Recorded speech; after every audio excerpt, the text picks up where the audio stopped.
Hai, selamat datang. Nikmati ceritanya, jangan lupa untuk subscribe dan nyalakan notifikasi. Logan selalu kesulitan menentukan kapan tepatnya segalanya mulai berubah.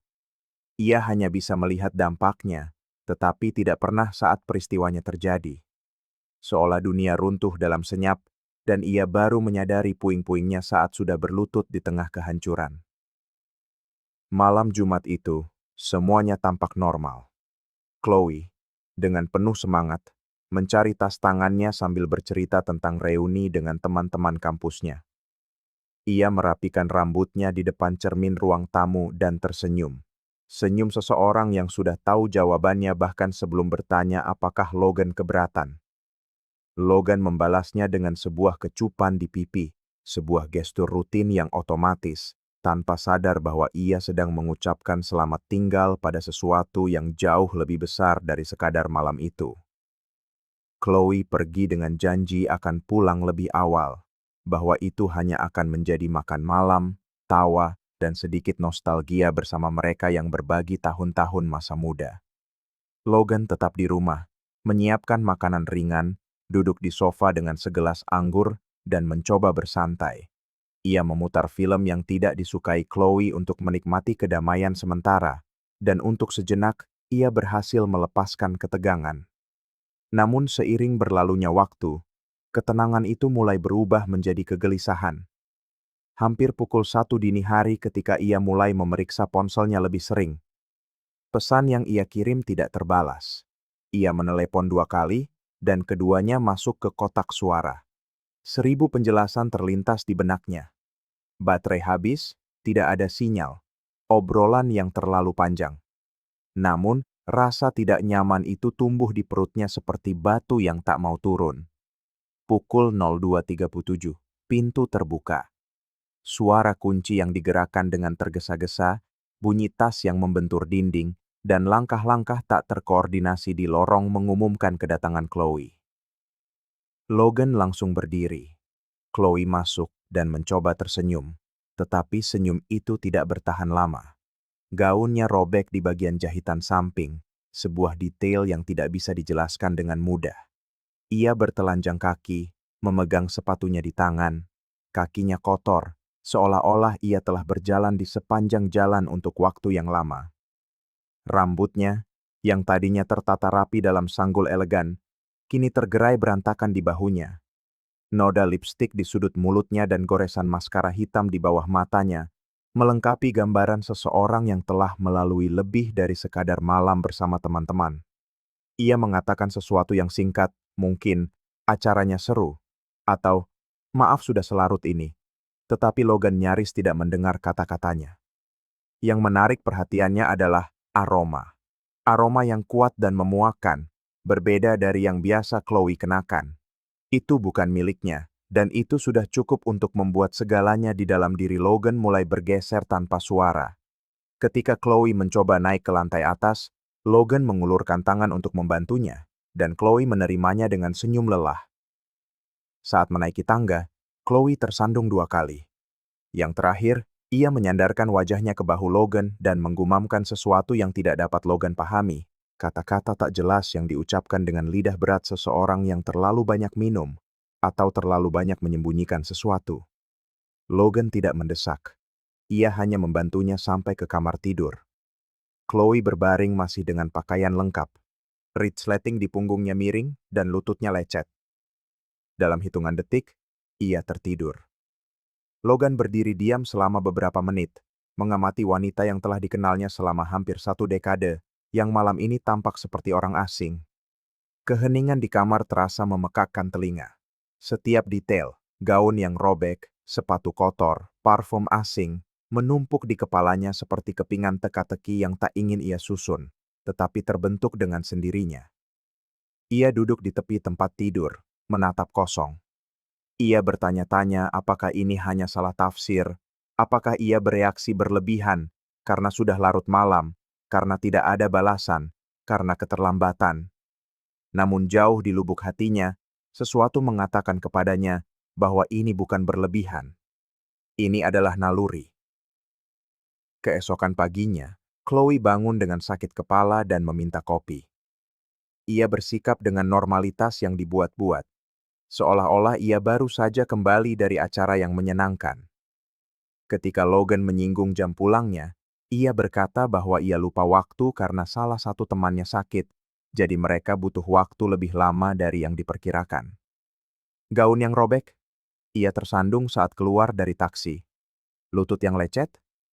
Ia mencoba keluar dari mobil terlalu cepat. Parfum itu?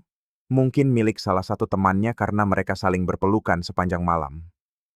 Logan mendengarkan dengan tenang. Setiap penjelasan terdengar seperti naskah drama yang dimainkan dengan buruk, cukup meyakinkan untuk menghindari pertengkaran langsung, tetapi cukup meragukan untuk menanam badai. Malam itu, Logan sulit tidur. Ia memutar ulang gerak-gerik Chloe, tatapannya, nada suaranya. Ia mencoba mengingat kapan terakhir kali mereka tertawa tulus bersama. Kapan mereka berhenti saling mendengarkan? Kapan mereka mulai hanya hidup berdampingan, alih-alih benar-benar hidup bersama? Ia teringat hari pernikahan mereka, janji-janji yang diucapkan di depan semua orang, dan betapa ia percaya pada setiap kata. Kecurigaan merasuk secara halus namun tanpa henti, dan bagian terburuknya adalah kurangnya bukti. Hanya ada perasaan, dan tidak ada yang akan percaya pada seorang pria yang mengatakan ada sesuatu yang salah karena ia mencium aroma parfum yang bukan milik istrinya. Tetap saja, Logan mencatat jam kepulangan Chloe. Ia merekam dalam ingatannya pakaian yang dikenakan, alasan yang diberikan. Ia menyimpan semuanya, karena jauh di lubuk hatinya, ia tahu. Jumat itu adalah retakan pertama yang terlihat, dan meskipun ia belum memiliki semua jawaban, ia sudah merasa bahwa sesuatu yang jauh lebih besar dari yang bisa ia kendalikan telah mulai runtuh. Dan sekali kau mendengar fondasinya berderit, mustahil untuk mengabaikan bahwa tanah akan segera longsor. Hari-hari berikutnya adalah campuran pengamatan dan keheningan yang konstan. Logan mulai hidup dengan mata yang waspada, mencari jejak di setiap sudut rumah, bukan untuk bukti nyata, tetapi untuk mengkonfirmasi apa yang telah diteriakkan oleh nalurinya sejak dini hari itu. Chloe melanjutkan rutinitasnya, tersenyum di pagi hari, berbicara tentang pekerjaan, bertanya apakah Logan butuh sesuatu dari pasar. Tetapi ada sesuatu dalam nada bicaranya yang terdengar seperti dilatih, semacam keringanan yang terasa dipaksakan, seperti seseorang yang harus tampak tenang karena membawa rahasia yang bergetar di dalam. Logan memperhatikan bahwa Chloe menghindari percakapan yang mendalam.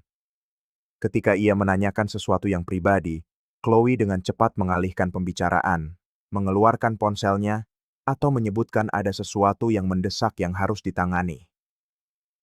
Sebuah pola mulai muncul. Setiap kali Logan mendekat tanpa diduga, Chloe dengan cepat memasukkan ponselnya ke dalam saku. Balasan pesannya tampak mekanis, selalu diiringi senyum tipis, tetapi isinya tidak pernah dibagikan. Dulu, Chloe biasa menunjukkan meme, video kucing, lelucon internal dengan teman-temannya. Sekarang, layar ponsel itu adalah semacam benteng di antara mereka. Suatu pagi, saat Chloe sedang mandi, Logan melihat kalung favoritnya tergantung di gagang pintu kamar. Kalung itu putus, rantainya kusut, seolah-olah direnggut dengan tergesa-gesa. Chloe tidak menyebutkannya. Tidak ada komentar tentang kehilangan atau merusaknya. Seolah-olah ia berpura-pura kalung itu masih utuh. Logan mengambil kalung itu, meletakkannya di meja rias Chloe, dan menunggu reaksi. Tapi Chloe mengabaikannya selama 2 hari.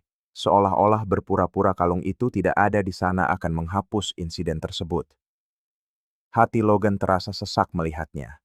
Seorang wanita yang dulu menghargai detail-detail kecil kini berpura-pura ini tidak berarti apa-apa. Pada minggu yang sama, Logan pulang dan memperhatikan gaun yang dikenakan Chloe pada malam ketika semuanya dimulai tergantung di gantungan baju, seolah-olah telah dicuci dan disimpan dengan tergesa-gesa. Setelah diperiksa lebih dekat, ia melihat robekan itu telah dijahit secara darurat dengan benang berwarna berbeda. Ini bukan sesuatu yang akan dilewatkan oleh Chloe. Ini mengkonfirmasi sesuatu. Chloe masih terikat pada malam itu karena suatu alasan. Alih-alih membuang gaun itu, Ia memutuskan untuk memperbaikinya, dan gestur itu sendiri mengatakan lebih dari kata-kata apapun. Dalam upaya untuk mempertahankan penampilan normal, Chloe mulai bersikeras untuk melakukan acara kecil bersama. Ia menyarankan makan siang pada hari Minggu, menyebutkan bahwa mereka perlu terhubung kembali. Tetapi setiap kali Logan setuju, ia merasa Chloe sedang mencoba menyeimbangkan dua dunia. Saat mengobrol sambil minum kopi, Chloe berkomentar bahwa salah satu teman kuliahnya sedang mengalami perceraian. Ia mengatakan bahwa suaminya paranoid, mengira ia diselingkuhi, dan mulai memantau semua yang dilakukannya. Chloe menertawakan situasi itu, tetapi Logan memahaminya sebagai pesan tidak langsung. Seolah-olah Chloe berkata, "Hati-hati jangan sampai berakhir seperti dia." Ucapan itu menghantamnya seperti pukulan terselubung. Logan tidak menanggapi, ia hanya mengamati. Ia mulai pulang kerja pada waktu yang berbeda tanpa pemberitahuan, mencoba menangkap Chloe lengah. Dan suatu sore, takdir begitu kejam. Ia tiba lebih awal, berencana untuk beristirahat sebelum pertemuan penting malam itu. Saat masuk, ia melihat pintu kamar sedikit terbuka dan suara tawa wanita yang familiar terdengar di tengah percakapan yang teredam. Itu adalah tawa yang ia kenal, tetapi sebuah nama yang dibisikkan dengan lembut membuatnya membeku. Adam. Ia tidak mengenali suara di seberang telepon, tetapi jelas ada seseorang di sana. Chloe berbicara dengan lembut.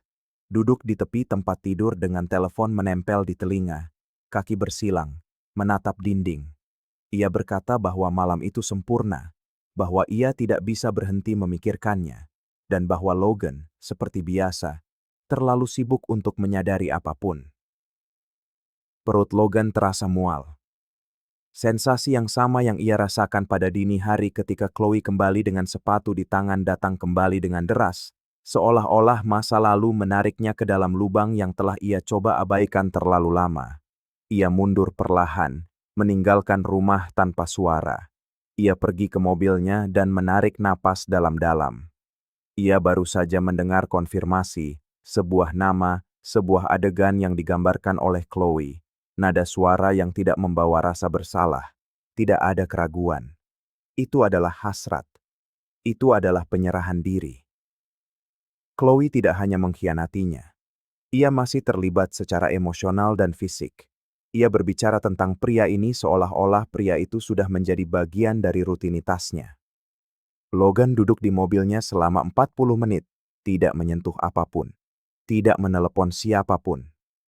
Ia menatap kosong, mencoba memahami bagaimana wanita yang dicintainya, yang dengannya ia berbagi rencana, tawa, utang dan kemenangan, bisa mengkhianatinya dengan begitu tenang. Bagian terburuknya bukanlah pengkhianatan itu sendiri, melainkan kesadaran bahwa Chloe tidak menunjukkan penyesalan. Tidak ada tanda keraguan, tidak ada penderitaan, tidak ada rasa bersalah. Ia tampak frustrasi karena Logan masih ada di sana sebagai penghalang, seolah-olah Logan adalah detail yang merepotkan dalam sebuah cerita yang telah ia tulis ulang sendirian. Logan menyadari pada saat itu bahwa versi cerita Chloe adalah sebuah pertunjukan, dan ia hanyalah seorang figuran. Narasi yang sebenarnya terjadi di luar rumah dalam pesan yang dihapus, ciuman tersembunyi, pertemuan singkat yang meninggalkan terlalu banyak jejak bagi siapapun yang mau melihat. Malam itu, ia tidak mengatakan apa-apa. Ia berbaring di samping Chloe, yang berpura-pura terlalu lelah untuk berbicara. Logan menutup matanya dan berpura-pura tidur juga. Tetapi di dalam, sesuatu telah berubah secara definitif. Pria yang pernah bertanya-tanya apakah ia bereaksi berlebihan, kini melihat dengan kejernihan yang menakutkan. Sejak saat itu, ia mulai merencanakan langkah selanjutnya. Karena jika ada satu hal yang Logan tahu tentang dirinya, ia tidak cukup naif untuk terus menjadi penonton dalam penghinaannya sendiri. Logan menghabiskan akhir pekan terbenam dalam keheningan. Ia tidak mengatakan apapun kepada siapapun, tidak mencari nasihat, tidak membiarkan dirinya merasakan kelegaan dari kata-kata. Ia membawa badai yang begitu terkendali di dalam dirinya, sehingga ia tidak yakin bagaimana ia mempertahankan kendali. Tetapi ia tahu apa yang harus ia lakukan. Ada sebuah nama, Adam, dan di balik setiap nama ada sebuah cerita, kehidupan, masa lalu. Logan bertekad untuk mengungkap semua yang ia bisa tentang pria ini. Ini bukan lagi hanya intuisi atau kecurigaan. Ia telah mendengar kata-kata dari bibir Chloe yang merobek dadanya seperti kaca. Dan satu-satunya hal yang bisa ia lakukan adalah mengubah rasa sakit itu menjadi kejelasan. Ia memulai dengan pencarian online sederhana, media sosial, foto yang ditandai, penyebutan di grup, halaman perusahaan. Dalam waktu singkat, ia menemukan sebuah profil dengan nama lengkap. Adam Whittaker, menikah, ayah dari 2 anak, manajer kreatif di sebuah agensi desain, kurang dari 15 menit dari tempat Chloe bekerja. Kepingan-kepingan itu mulai menyatu. Ia menganalisis setiap postingan. Foto bersama istrinya, Grace, tersenyum di samping anak-anak mereka yang masih kecil. Liburan keluarga, makan malam pada acara-acara khusus. Dan bagian paling kejam dari semuanya, pada minggu-minggu ketika Chloe tampak aneh, Adam tampak lebih berdedikasi untuk menampilkan dirinya sebagai suami yang sempurna. Ini sangat mengganggu Logan, karena ini bukan hanya pengkhianatan antara 2 orang dewasa. 2 keluarga utuh sedang ditipu. 2 kehidupan dimanipulasi sementara sepasang kekasih itu memainkan realitas paralel mereka.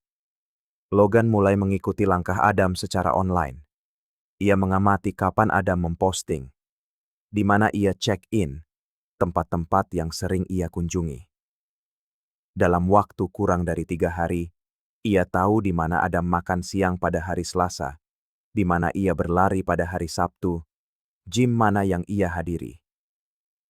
Tetapi Logan tidak ingin konfrontasi. Belum. Ia ingin melihat. Ia ingin menyaksikan dengan mata kepalanya sendiri kebenaran yang sudah ia ketahui, tetapi yang masih berdarah di dalam dirinya seolah-olah masih menjadi keraguan. Pada Kamis malam, Chloe meninggalkan rumah mengatakan, ia ada acara minum-minum dengan tim. Hal yang biasa di antara rekan-rekan pemasaran, terutama pada Kamis terakhir setiap bulan. Logan, dengan ketenangan seseorang yang sudah membuat keputusan, mengatakan tidak apa-apa, berpura-pura sibuk dengan proyek penting, mengucapkan selamat malam, dan melihatnya pergi mengenakan gaun yang sama yang beberapa bulan sebelumnya kembali dalam keadaan robek. Kali ini, sepatunya bersih, rambutnya diikat rapi, riasannya ringan tetapi disengaja. Ia berpakaian berbeda ketika itu untuk Logan, tetapi dengan Adam, ada binar di matanya yang tidak lagi bisa ia sembunyikan. Logan menunggu sekitar 15 menit lalu pergi. Ia sudah tahu tujuannya. Sebuah bar tersembunyi di pusat kota, jauh dari keramaian, tempat dengan pencahayaan redup dan musik yang cukup keras untuk meredam percakapan. Ia memarkir mobilnya di seberang jalan dan tetap di dalam. Ia mengamati. Jantungnya berdebar kencang. Sebagian dari dirinya berharap ia salah.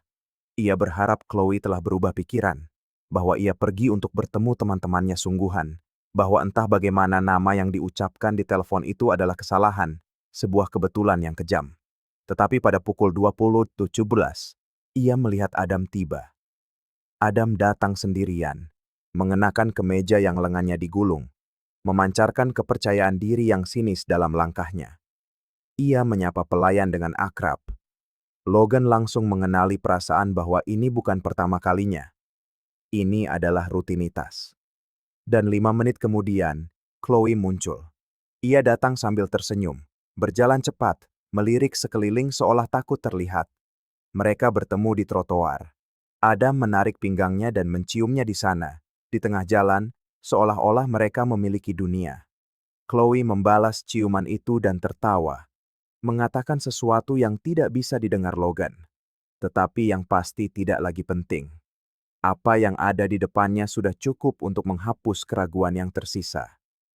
Logan meraih ponselnya dan mulai mengambil foto. Setiap gestur, setiap pendekatan, setiap detail. Tangannya gemetar. Telapak tangannya berkeringat, matanya berair, tetapi ia menjaga kamera tetap stabil. Ini bukan balas dendam. Ini adalah keadilan emosional. Ini adalah cara untuk mengatakan pada dirinya sendiri bahwa ia tidak gila, bahwa hatinya tidak berbohong, bahwa rasa sakit ini memiliki bentuk, wajah, dan nama. Ia menghabiskan 20 menit lagi mengamati pasangan itu. Mereka masuk ke bar bergandengan tangan, bertukar pandang penuh makna, duduk di meja terpencil yang cukup dekat agar lutut mereka bersentuhan. Chloe, yang pernah berjanji untuk hanya mencintai Logan, kini tersenyum seperti seorang gadis remaja yang jatuh cinta pada pria lain. Kembali di mobil, Logan memasukkan ponsel ke sakunya dan hanya bernapas. Ia tahu apa yang akan ia lakukan selanjutnya, tetapi pada saat itu, yang bisa ia rasakan hanyalah campuran kelegaan dan kehancuran yang kejam. Ia memiliki bukti, ia memiliki kepastian. Ia memiliki semua yang ia butuhkan untuk akhirnya membebaskan dirinya dari hubungan yang, meskipun masih berdiri, telah runtuh secara internal sejak lama. Ia mengemudi pulang dengan ketenangan yang berbahaya. Tidak ada ketergesaan.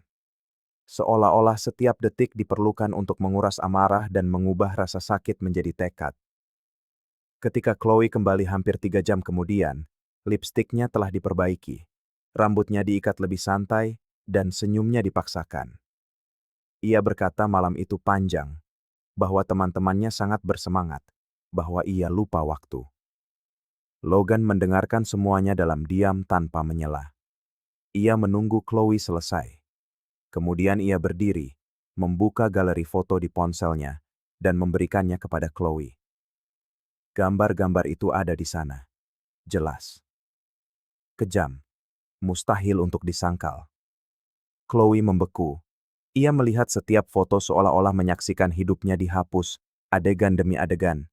Suaranya goyah ketika ia mencoba mengatakan sesuatu. Tetapi Logan langsung. Ia berkata ia tahu segalanya, bahwa tidak ada lagi yang perlu dijelaskan. Ia memberitahunya bahwa ia sudah memulai proses perceraian dan bahwa Chloe harus meninggalkan rumah. Ia tidak berteriak, tidak memohon penjelasan. Ia hanya meninggalkan ruangan, meninggalkan seorang wanita yang pernah ia yakini ia kenal. Chloe duduk, tidak tahu harus berbuat apa. Dan Logan, untuk pertama kalinya dalam beberapa bulan, merasakan sesuatu yang mendekati kebebasan. Rasanya sakit, tetapi sakit yang berbeda. Seperti seseorang yang akhirnya bisa bernapas setelah tenggelam terlalu lama. Chloe pergi malam itu juga membawa 2 koper yang dikemas seadanya, wajahnya pucat dan ekspresinya seperti seseorang yang mencoba mencari tahu di mana ia kehilangan kendali atas kebohongannya sendiri. Ia tidak menangis. Ia juga tidak meminta untuk tinggal. Ia hanya pergi. Mungkin ia tahu segalanya sudah terlalu jauh. Mungkin ia percaya ia masih bisa memperbaikinya nanti dengan waktu, pesan, janji. Tetapi Logan tidak lagi menawarkan waktu, juga tidak percaya pada janji kosong. Begitu pintu tertutup, ia menguncinya. Bukan untuk melindungi rumah, tetapi untuk menyegel jalan terakhir ke masa lalu yang tidak akan pernah diizinkan kembali. Keesokan paginya, ia bangun lebih awal dari biasanya. Merasa seolah-olah ia terjaga sepanjang malam meskipun telah tidur. Tubuhnya terasa berat seolah-olah ia telah memikul dunia di pundaknya. Tetapi anehnya, pikirannya terasa ringan, seolah-olah medan perang akhirnya telah dibersihkan. Permohonan cerai, yang dimulai beberapa hari sebelumnya, kini maju dengan cepat. Mereka tidak punya anak, tidak ada aset yang diperebutkan, tidak ada ikatan sentimental yang membenarkan 1 detik pun kebersamaan lagi.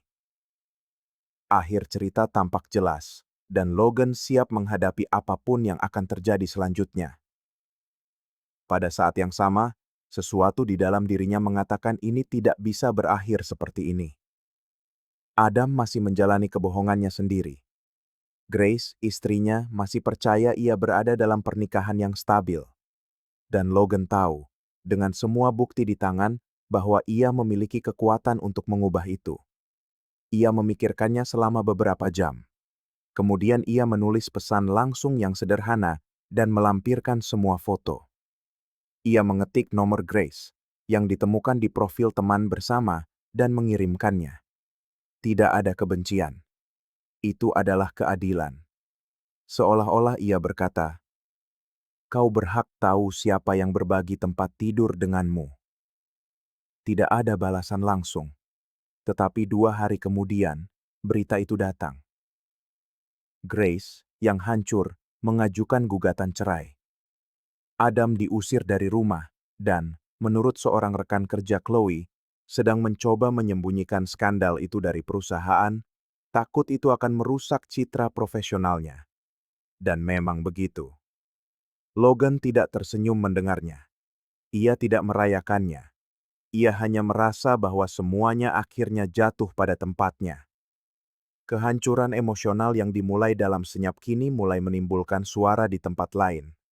Dan ia bukan lagi satu-satunya yang membawa luka terbuka. Seiring proses perceraian berjalan, Chloe mengirim pesan setiap hari. Beberapa panjang, penuh dengan pembenaran. Yang lain singkat, hanya mengatakan ia merindukannya. Beberapa datang larut malam, yang lain selama jam kerja. Logan membaca setiap pesan itu, tapi tak pernah membalasnya. Rasanya seperti menyaksikan seseorang tenggelam di lautan yang ia gali sendiri. Nada bicara Chloe berubah dari minggu ke minggu. Awalnya memohon pengampunan, lalu berubah menjadi ancaman bernuansa nostalgia, dan akhirnya terdengar penuh kerinduan yang sendu. Ingat Natal pertama kita? Apa kau masih mendengarkan lagu yang dulu kita putar di mobil? Kalau saja aku bisa kembali ke malam itu dan memilih lagi, aku akan memilih untuk tetap bersamamu. Tapi Logan sudah paham bahwa penyesalan tak selalu sama dengan cinta. Terkadang, itu hanyalah sebuah konsekuensi, dan Chloe tidak menangisi akhir dari hubungan mereka. Ia menangisi konsekuensinya. Dia tidak merindukan Logan. Dia merindukan dirinya yang dulu saat bersamanya. Stabilitas yang Logan tawarkan, ketenangan yang kini telah berganti dengan kekacauan. Adam, berbeda dari yang Chloe bayangkan, tak menginginkan apapun selain pertemuan rahasia mereka. Ketika semuanya terungkap, ia mundur, berhenti membalas pesan, menghilang dari media sosial, dan bersikap seolah semua itu hanyalah kesalahan sesaat. Chloe pun ditinggal sendirian. Seiring waktu, pesan-pesan itu semakin jarang. Pesan suara berhenti datang, dan upaya untuk kembali pun sirna menjadi debu. Logan memilih untuk menyelami dirinya sendiri. Ia kembali ke pusat kebugaran di lingkungannya, melanjutkan hobi yang terlupakan seperti bermain gitar dan memasak resep dari neneknya. Ia mulai mengunjungi teman-teman yang sempat ia abaikan, dan pergi ke tempat-tempat yang selalu ingin ia datangi, namun dulu terasa merepotkan bagi mereka berdua. Ia menemukan kembali keheningan tanpa merasa ada yang hilang. Ia belajar makan siang sendirian tanpa merasa kesepian. Ia tidur dengan pintu terbuka, bangun tanpa terburu-buru, tertawa tanpa khawatir akan dihakimi oleh orang di sampingnya. Ketiadaan Chloe tak lagi menjadi kekosongan, melainkan sebuah ruang. Ruang yang kini ia isi dengan bagian-bagian dari dirinya yang telah terkubur selama bertahun-tahun. Dalam salah satu perjalanannya ke pesisir California, ia bertemu seorang wanita bernama Kate, seorang ibu tunggal dengan seorang putri berusia 6 tahun, yang juga baru saja melalui perceraian yang rumit. Mereka berbicara berjam-jam tentang kehilangan, awal yang baru, dan tentang apa artinya membangun kembali diri sendiri setelah segalanya runtuh. Tidak ada romansa di antara mereka, hanya sebuah koneksi. Dan dalam pertemuan singkat itu, Logan sadar bahwa dunia ini masih penuh dengan orang-orang utuh yang membawa luka mereka dengan penuh martabat, dan yang mengerti nilai kesetiaan, karena pernah merasakan pedihnya pengkhianatan. Malam itu, Kate mengucapkan sesuatu yang tak akan pernah Logan lupakan. Beberapa orang baru belajar apa itu cinta ketika mereka kehilangan seseorang yang benar-benar tahu cara mencintai. Dan Logan, untuk pertama kalinya, mengerti. Kesalahan Chloe bukanlah berselingkuh dengan Adam. Kesalahannya adalah meremehkan jenis cinta yang ia miliki di rumah. Kesetiaan yang dibangun hari demi hari, perhatian dalam hal-hal kecil, kepercayaan yang tak bisa dibeli atau diminta, melainkan dipupuk. Chloe menghancurkan semua itu dengan sebuah ciuman di trotoar di luar bar, dan kini ia hidup di antara puing-puing dari apa yang ia hancurkan sendiri. Logan pulang sebagai pribadi yang berbeda. Bukan dengan amarah, tapi dengan keyakinan yang tenang dari seseorang yang selamat dari kebakaran batin. Bahkan di tengah abu, ia tahu caranya untuk kembali bernapas. Ia tak perlu lagi membuktikan apapun pada siapapun. Rasa sakit yang ia rasakan memang tak terlihat, tetapi pria yang bangkit darinya kini jauh lebih utuh dari sebelumnya, dan mungkin juga lebih kuat. Waktu berlalu seperti gelombang pasang yang aneh, tenang di permukaan, tetapi di bawahnya terus membawa pergi kepingan dari masa lalu. Logan belajar kembali untuk hidup, sedikit demi sedikit, dengan langkah-langkah yang tenang, seperti seseorang yang masih menguji pijakannya setelah jatuh tanpa peringatan. Ia tidak lagi memikirkan Chloe setiap saat, tetapi terkadang, bayangannya kembali, bukan sebagai kerinduan, melainkan sebagai pengingat.